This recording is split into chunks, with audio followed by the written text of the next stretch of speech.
Hello everyone, I'm the Ozorian trainer and today we're diving back into the tier list videos.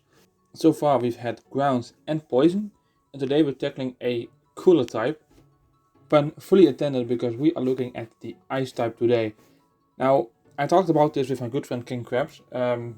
Ice is probably the weakest type in the current metagame. Either ice or rock. Both types have several problems that are hard to fix. Ice's biggest problem is that it has only one resistance, being ice. Defensively, it lacks a lot because, well, it doesn't resist any types and it is weak to some common types like fire, like fighting. Steel is currently around a lot. They do counter grass, dragon, and ground and flying as well with super effective moves. Those teams usually have coverage for them which they can't handle very well. So ice has a lot of trouble living in the current metagame. What we did say is that if you are an ice user, you're most likely a fantastic player because there are some ice users out there that can play really well. I tried it myself, I failed miserably.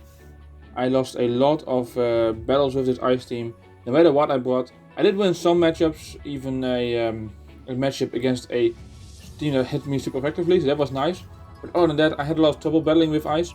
That's maybe because I'm used to a team that isn't walled up by everything and I can actually take some hits here and there. Anyway, for today I'm going to do it a little bit differently than the last two times. For the ground and poison time we just went by Pokédex order. Today I want to go by tier. So I'm going to start at 3 points for the opponents and move my way up to the top. Just to see if that's going to be more interesting, more fun to watch. Let me know in the comments below which of the two you prefer. Honestly, I think I might prefer this one, but we'll see how it goes. Now, there's a lot of talking, so let's just get into this because these kind of videos tend to be really long and I don't want to waste your time too much. Now, let's get into this. In the interest of saving time, I'm just gonna leave this guy over here. Delibird, no, don't have to talk about it. We do have to talk about Aurorus though. Aurorus has some good qualities. It can set up hail, it can set up the Auroraville as well. But what lets Aurorus down a bit, and with a bit I mean quite a lot, is that it isn't fast and it doesn't have a great typing. It is the ice and rock type Pokemon, meaning it is 4 times weak to both steel and fighting. And those types usually offer some faster Pokemon which will outspeed Aurorus and still be able to OHKO it, meaning you will be left without an Auroraville.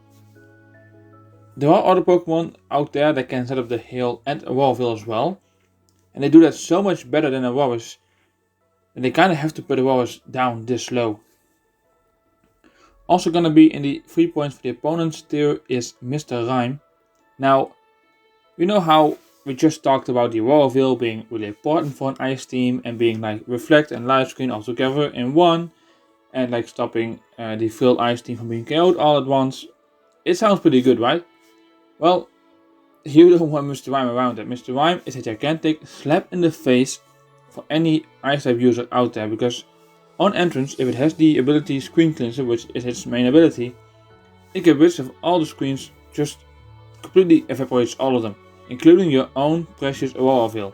Now, if that wasn't terrible enough, its other abilities aren't that great either. It has Tingling Hair, which means its speed will go up, but only when it's confused, which is not helpful at all. And its other ability is Ice Body, which is neutral I suppose, but it only gets boosted by the hail and you only have a limited amount of turns that hail is up. And do you really want to spend those turns with a Mr. Rime? Like, I get it's a Psychic Ice type which should be good against the fighting types, but that doesn't really work either because it is really slow for a tap dancing Pokemon.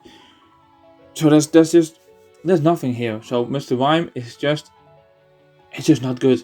It's just going down in the bottom tier. It is not good for an ice team. And that's basically all the Pokemon you shouldn't use. These three are just, I don't know, they might be fine Pokemon, they might be great Pokemon, but they're not cut out for the competitive scene. The next tier is not that good. We have a tier where the Pokemon gets outshine a lot, where the Pokemon isn't particularly good, but it could still work with like a certain strategy, which is highly situational, but if you like playing it, there's nothing against it. The first Pokemon that goes in there is Jynx. Now, Jynx of course is the second Psychic and Ice type Pokemon out there. And you would say with a type that is weak to fighting, Ice Psychic is a brilliant type. On paper, it is, but if you see what we've got, it really isn't. Jinx and Mr. Rime both are slow, Jinx as well. And if you look at the counters that fighting has, there's Urshifu who completely walls out and destroys Jinx. Draken is faster, Cobalion is faster. There's a lot of threats that fighting has that even Jinx can deal with. So if you want to have a spot dedicated to someone countering fighting, Jinx is not the Pokemon to go for. Next to that, it has no coverage moves and it has no physical defense. It just gets completely destroyed by any physical attack. Because physical defense is only 35, that's nothing. So please, I mean, Jinx could work. Obviously, it's a Psychic type, it might work out. But it's too frail and doesn't have coverage and gets walled out even by fighting. Next up in this tier is Glalie. Now, Glalie is probably the funkiest ice type out there, and here's why. Glalie has the Moody ability, which could really suck or be really, really good. And because it's like I said, it's situational. Because what Moody does is it raises one stat drastically while decreasing another stat by just one stage. So if you do the math, eventually you'll only be having increased stats if it goes on for a turn or 10. Now, usually this doesn't go on that long and it could go really, really wrong. If you're facing a physical attacker and Moody decides to lower your defense, you're toast. But if Moody at this point decides to drastically increase your defense, you're golden. So it's interesting. Glalie is definitely interesting. So if you want to have a bit of fun with ice and you don't want to take it too seriously, Glalie might be fun to use, but if you really want to try lettering, it's way too situational. It's way too much depending on the algorithm to decide which way you're gonna go, and I wouldn't recommend that. Next up is Abomasnow, who's also going in the not that good tier. Abomasnow has a 4 times weakness to fire, but within ice there's a lot of that going around, so that's not the biggest issue here. The big issue is that it is the second hail setter which we're discussing right now, next to Aurorus. You can also set up Auroraville, but it is even slower than Aurorus, meaning, just like with Aurorus earlier, the chances of you actually being able to set it up are not gigantically high.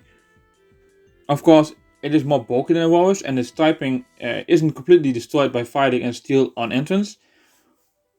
And I guess Grass Stab could be nice for water, but Ice also has access to Freeze Dry, which is super effective against water as well. And of course, Ice Stab deals with ground nicely. The only thing that Abomasnow could potentially do better than the regular Ice type is fighting against a Rock type. But if I look to the squad, you also have a lot of Ice Water types. There's a Ice Fighting type, there's Ice Ground types as well. There's more options to deal with ground than just Abomasnow. So it's in all departments outranked, outclassed, and that is why it is in the not that good tier. Talking about the Ice and Fighting type, Carbonable is going into the not that good tier as well. And that is because it is really, really slow. Carbonable, probably the most difficult to pronounce name ever, has an incredible attack stat, which is amazing, of course. I mean, it hits like a truck, but it is really slow, and its defenses aren't great enough to really live a few hits before you can attack. Especially if you're looking at the things you wanted to deal with, steel or rock, for example. Rock, it could possibly deal with rock, I'll give him that. But against steel, there's things that can live its hits, even if it starts to attack, like Ferrothorn is really bulky, and there's Celesteela who just walls it out completely. Even with that much attack, those types will still be able to counter you. And looking to the rest of the roster, there's a lot of Pokemon who also have a high attack stat, with either better speed or better defenses, meaning Carbonable is just not that good for an Ice team. And finally, for the not that good tier, we have Ice-Q. I actually tested this out myself. I wanted to know why a Pokemon with such an interesting ability and access to Belly Drum wasn't viable. And here's why. This is what I found. Of course, it has the ability Ice Phase, which is basically Disguise, but it only blocks off physical attacks for one turn, special attacks go right through it, and it can be stored in Heal. Now, that's what Ice Phase is, and Belly Drum, of course, you know what Belly Drum is. What I tried is to start with Ice Cube and just Belly Drum. Just get the attack up, and then lose my ice phase, meaning I go into the noise form, which is faster than this form that you see on the screen. And at that point I thought, let's just go and destroy a bunch of stuff. Didn't work. A lot of things still outspeed it, even its noise form, which is decently fast. And the worst thing is the real kicker. I faced off against a ground team with a Powdon and used Icicle Crash, which is possibly one of the strongest ice type physical moves out there, with a max attack Ice Cube. And it didn't KO. I mean, at this point, if you can't even KO a ground type with that much power, you're not viable. Then you're just not good. And that's why Ice Cube is down here. It's even with all the things handed to it, it still can't destroy what it needs to destroy. And then, sorry, but then there's other options out there that might take a little while longer to destroy things, but at least they're not at half HP. And they're faster. So that is why Ice Cube is where it is. Now we move up to the average tier, where basically the Pokemon are viable. And they can definitely work as like switch-ins if like the better version of them gets banned for some reason. But since there is a better version of them, that is why they're here. They're still getting outclassed, but they're just better at their role and can still fill it even though there's a Pokemon that does it better. The first one of those Pokemon is Dewgong. Now Dewgong is actually pretty good. It would probably make every ice team once Lapras and Walrein are banned. But since they aren't, and Dewgong technically still is, it will make no teams, and that is because everything it does, the Thick Fat, the Ice Stab, the Water Stab, Walrein does it too. And Lapras has of course a better offensive presence. Dewgong also doesn't have a really good HP stat. It does have access to Rest, which is, well, it's good for a switching into fire moves to be able to get HP back. But everything, like I said, everything it does, Walrein does better, so there's nothing really to talk about. Dewgong is average at best as long as Walrein and Lapras are around. Next here is Glaceon. If Dewgong is Walrein light, Glaceon is Kyurem, but not just quite yet. Glaceon has good special attack. It actually hits harder than Kyurem on the special side. But that brings some downsides with it, because Kyurem of course is a legendary, has gigantically good stats. Glaceon does not, so if it has a special attack that is higher than Kyurem, it will be lacking on other departments. And it does. It has lackluster HP, and overall not the best stats, just mediocre. And it also has some not so great abilities, because its only abilities are to run with the hail, which you don't want to spend the time with Glaceon in. And its coverage isn't that great either. It only knows its stab moves and I believe Shadow Ball and some normal type moves. And that makes it predictable. That's the reason why Glaceon is an average. Next to Rotom Frost actually. Rotom Frost is something you never see on an ice team. And here's why. Rotom of course is known for its pivoting. U-turn, full switch, you know, that kind of thing. And that is why it's seen on water teams, on electric teams, sometimes on fire teams to like get rid of the ground weakness. But really water and electric, because those two types like to pivot around. Electric mostly with full switch and sometimes U-turn. Water now has flip turn as well. So that's why you see Rotom, usually Rotom Wash over there. But ice doesn't pivot. Ice really doesn't do it. There's no step ice type move to do it. Meaning it isn't as relevant in a ice team, meaning Rotom Frost is not going to be used a lot.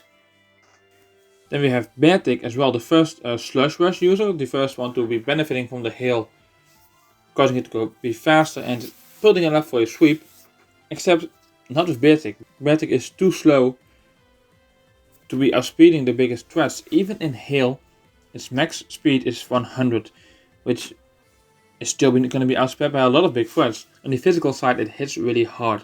But like, there's other Pokemon in Hail that do that better, meaning it is not the best pick for this team, meaning it's average at best. Same goes for Corgonal, by the way, who's really especially defensive, but really frail on the physical side. It gets shattered by a Mach Punch. Now there's other Pokemon out there that can do the special defense thing better, meaning Corgonal is only good for using haste or recover to get back health. But those things are also things that other Pokemon can do, meaning it is average at best. And finally in this tier is Octofish. Octavish can also make use of Slush Rush, but once again, just like Batic, it isn't that fast. It's a bit faster though, but still not fast enough to outspeed the common threats. And it can make use of Vicious Rant, but if it doesn't go fast, Vicious Rant isn't that great of a move anyway. So all in all, Octavish is not a terrible Pokemon, but it's also not the best. And it could possibly be swapped out for a better Pokemon. That's the entire average here. We're going into decent next. And decent, we already have Pokemon that would probably be good on the team. There's a few things that they lack, basically. There's a few things that other Pokemon can do better, but at this point it's really minor, it's really small. Everything in decent you could already use on an ice team without many problems. There's just a few things here and there that are letting them down a bit, causing them to be a bit lower. And there's also certain things that ice really need to deal with certain Pokemon. And they go into the good tier, and that's why a decent tier is just these Pokemon that they kind of ended up there. They're just not good enough for good, they're not bad enough for average, it's just kind of decent basically. And the first one of this Pokemon is Alolan Sandslash.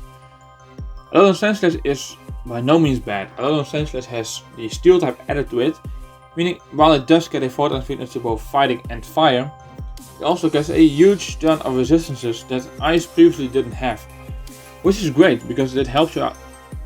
It helps you switch into stuff a bit better. But the thing that Sandslash is known most about, for, of course, is using Slush Rush and running in the snow. It's the fastest one out there, but still not terrifically fast. And the reason why it isn't decent and not in good is because there's one Pokemon out there that also runs in the snow, and it's just needed a bit more than Sandslash is, and I'll get into that in a second. But that is why Sandslash isn't decent, because there's a Pokemon that you just kind of need on an ice team nowadays. Then we have Articuno, the legendary bird Pokemon. As majestic as it is it really good for competitive? And my answer is maybe. Because it does some things good. It is especially defensive, so it can take a hit on that side, but its weakness, Rock, of course, usually focuses on the physical side. It can help out against fighting. It also has Tailwind and Heal Bell and Air Slash, which helps out massively against things like Urshifu, for example. And I think once you get rid of the Cobalion and Terrakion on a fighting team, Articuno might be a huge help. If you can't get rid of the Terrakion early on, you're gonna be facing a lot of trouble. So while it can help out against fighting, but fighting also has good counters for it. And other than that, that's just, I don't know if Articuno would make for the perfect ice type Pokemon on your team, but it's definitely worth a consider. And then we get Walrein. Now, I was doubted putting Walrein in the good tier, but KingKrabz told me not to do that because Lapras is just a bit better. But Walrein is defensively really good. It has Thick Fat, has better defense than Dugong, and of course as a water and ice type already took the fire attack neutrally. The thing that Walrein is lacking though, what Lapras does have, is good offensive presence. Walrein is fully orientated on the special side, but his special move pool is really lackluster. Now you can use a curse set, which will boost your physical attack and allow you to make use of its wider physical move pool, but that takes time to set up, and you don't know if the opponent will actually allow you to set that up. But all in all, Walrein is good to switch into fire types. It can hold its own against the fire team, which makes it a decent Pokemon and a decent pick. But Lapras just gives a bit more offensive presence, and on an ice team it feels to me as well that you want to go fully offensive. Just break through teams instead of playing defenses, because you're not the type to play defensive. Next to Walrein goes Regice. Now Regice is a special beast, of course. On the special side it takes a lot of hits. It doesn't have Thick Fat though, which means it takes fire attacks as a weakness, making it a bit more difficult to work with it. Next to that, it doesn't really have that offensive presence that you kind of want with an ice team, but it's still a decent Pokemon. It still holds up. And after Regice we get Mamoswine, who we might think, why is Mamoswine lower than Piloswine? Well, Piloswine has something that Mamoswine doesn't have, the access to Eviolite. And back on ground, we talked about how Mamoswine is better because you don't want your defensive ground type to be part ice. Well, on the ice team, you can only use ice types, obviously. So it isn't that bad that your defensive Pokemon is part ground. Better, in my opinion, than having an offensive Pokemon with part ground and lacking the Thick Fat and ground type that Piloswine brings to the table. Now, but Mamoswine is still a good pick. Mamoswine is immune to electric attacks, a strong stab in Earthquake and Ice Crash, as well as access to things like Stone Edge. So all of that really helps it out, meaning it is still it's a decent Pokemon to use in your Ice team. Ice really suffers from the fact that you can only bring 6 Pokemon to the team, and there's just more rolls needed to really work with an Ice team. Mamoswine is one of those Pokemon that kind of falls out of the team. And the final Sinnoh Pokemon that goes into this tier is Frostlass. Frostlass is known for its spikes, Destiny Bond lead, and that's exactly what is wrong with it because it is known for it, meaning it is predictable and people know it will happen. Of course, spikes is good. Getting off spikes is really great to break sashes, to break sturdy, to get rid of those items so your sweeper can clean up, basically. But the thing is, there's counters to it. Like there's Magic Bounce, there is Magic Coat, there's Taunt. There's a lot of things that you can do to get rid of a Frostlass setting up entry hazards on your side. Of course, Frostlass can also use Taunt, meaning you can only attack and it can Destiny Bond freely. But outside of that, there's also things that can happen that can weaken Frostlass as well. Like a Sandstorm, like Toxic if you're not taunted. Like a multiple hit move that will break the sash, which is usually on it. There's a lot of counters to a Frostlass set, meaning it is not as good as it used to be when it was first like a surprise. People didn't know what they could expect. Now they can, meaning it is a decent Pokemon at best. Then we have Vanillux. Another Pokemon that can set up the hill, another Pokemon that can set up Auroraville. And I have nothing against a double hill setting team. I have a double rain setting team. It's nice to be able to have more Pokemon that can set the weather that you like to run in. Now, Ice, of course, less than ground or rain, doesn't really need the hail to win matches, because the hail uses aren't as terrific as the Sandstorm uses on ground, like Excadrill or Barraskewda on water. So it's not as important, but it could still be really nice. I put Vanillux down here as well, is that it only has one stab, just the Ice type, which lets it down a bit. And Ninetales is there as well, who has double stab and is a bit faster and can do the exact same thing as Vanillux can.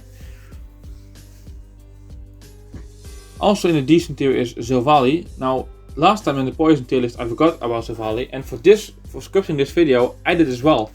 Just remembered it last second.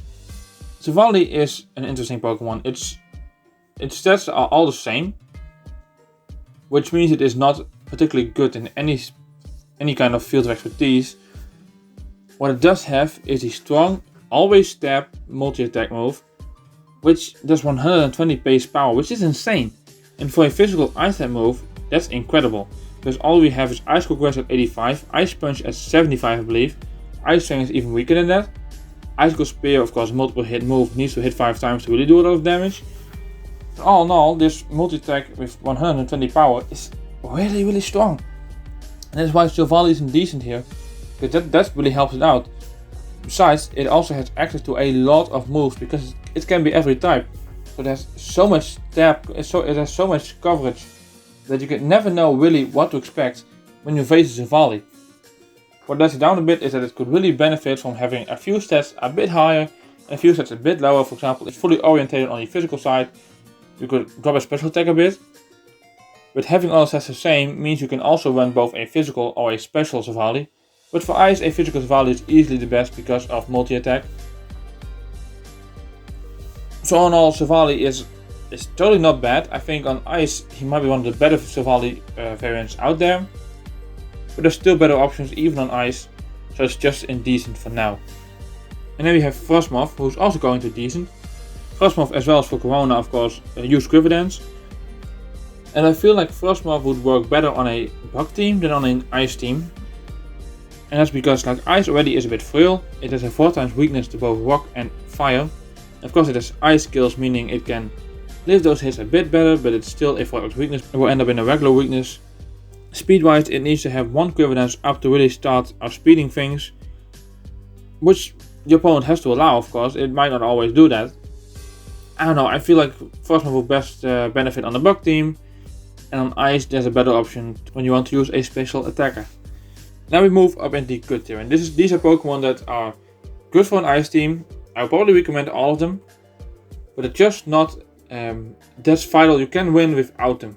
The top tier is really reserved Pokemon that are basically vital for any ice team, and the Pokemon in the good tier are really important, are really good as well, but you could win a matchup without them. And the first one of these is Alolan Ninetales. Now I know Alolan Ninetales could easily be in top tier as well. I really doubt it between it. Ninetales can be a really important Pokemon, and the reason it is in good and not in top is once again because Ice can run without Hail and still be able to win matches. Because the hardest hitting Pokemon don't run in the Hail. But it does bring a Fairy type to the table, meaning you have Stab, Moonblast at your disposal. Next to that, it is fast, it hits hard, and it can set up Aurora Veil, the best out of all of the Pokemon available to you. So Ninetales is a good Pokemon. It's just, I don't think it's 100% needed on an Ice team, but it is a really good pick. The same goes for Lapras, who also goes into the good tier. Now Lapras, I've been told, has great offensive presence. On the special side it is, of course. And it has the Bolt Beam combination, meaning it can hit everything at least neutrally. It does lack the Fake Fat ability, which is really nice to have on an Ice team. But it does have Water Absorb, meaning you can switch into that a bit better. But Water is not the problem here, Fire is, and that's something that you'll lack. But Lapras will still not be taking that much damage from a Fire type, because it is hit neutrally. It has good Water Stab, it can use Surf, it can use all kinds of other things to pressure the team more. And it has an excellent HP set as well, meaning all in all it is a good Pokemon to select on your Ice team. Now for a Pokemon that doesn't have Fake Fat, the one that does, you have Piloswine is good as well. Piloswine can benefit from the Eviolite, and that really helps it out a lot. We talked about it a bit already when we talked about Mamoswine, but Piloswine is actually pretty good on an Ice team. It has the Electric immunity, which kind of stops Alolan Raichu, and I've tested this out, and apparently it can actually wall out a Raichu pretty well. It lifts all of its attacks with Eviolite. Focus Blast might be a roll, but other than that it lifts them pretty well. It can switch into a Thunderbolt without a problem, and it can switch into Fire type attacks as well due to Fake Fat, of course. It can set up Stealth Rocks, it can live attacks. All in all, Piloswine is just a really good Pokemon and a good pick for your Ice team. Then there's Weavile, who has a 4 times weakness to fighting, but like I said, there's a lot of 4 times weaknesses around here. And it isn't like Weavile needs to be defensive, and like Weavile doesn't need to be able to take hits. Weavile is your fast revenge killer. With a high HP set and a good attack stat, with access to things like Icicle Spear, like Icicle Crash as well, and Ice Shot to get priority, Knock Off, which is double in power when you hit someone who still has an item on it. Slap a band on it and it will help you get a lot of KOs, or at least do a lot of damage. Even though it looks like such a small frail Pokemon, it kind of hits like a truck. Because it is frail and because it doesn't take hits really well. If you make a wrong move, you might just lose it immediately. It is not a top tier, but still in the role it fills, it does really well. Then we have the physical defensive beast, that is Everlock. Now Everlock also almost made top tier, because Everlock now has access to Body Press, and with such defense stats, Body Press is just a really powerful move. It also has access to Icicle Crash, to Avalanche to attack Pokemon after they've hit it. It can use Iron Defense to boost the defenses even more. And all it's a good Pokemon. It can switch into physical attacks really nicely, but on the special side it gets OHKO, and that's a bit of a downside. And of course, even with Body Press, it's still really slow. Meaning it's not a top tier Pokemon because you can win without it, but Everlock is a really good Pokemon to use on any Ice team, so I still recommend it. And now Aquazolt also goes in good tier, and that is because of one Pokemon, and one Pokemon only, and that is Celesteela. Celesteela walls out an Ice team incredibly. It's insane.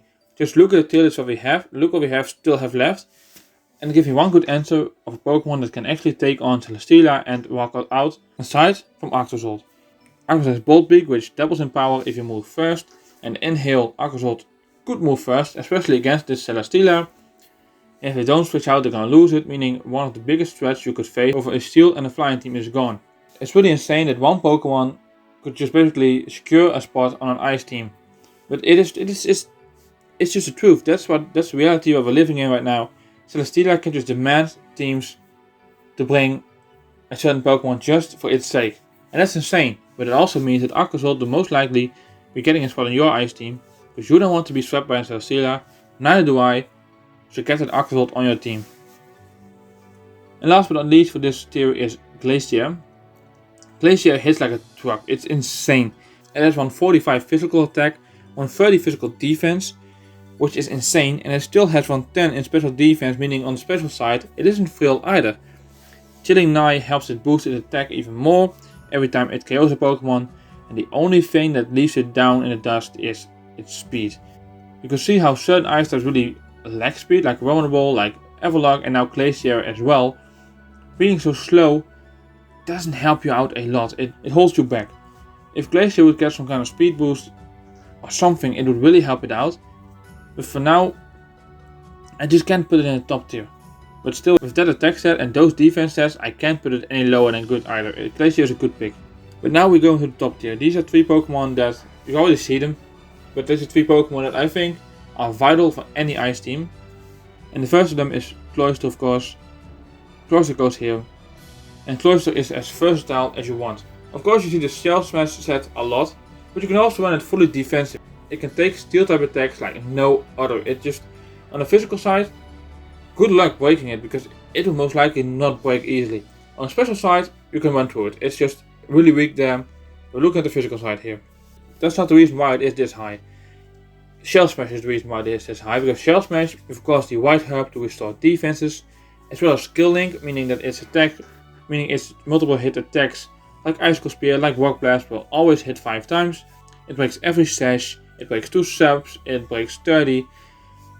It's just so important to have. It can also have, like, next to Shell Smash, Icicle Spear and Rock Blast, you can give it a 4th move, whatever you want. You can give it Ice Shot to take out a Pokemon that is a bit faster than you, but really weak. Or you give it Hydro Pump or something else to really do a lot of damage. Or you might want to orientate on the physical side on this one. There's a lot of options here, and Cloyster can help you out a lot of all of them.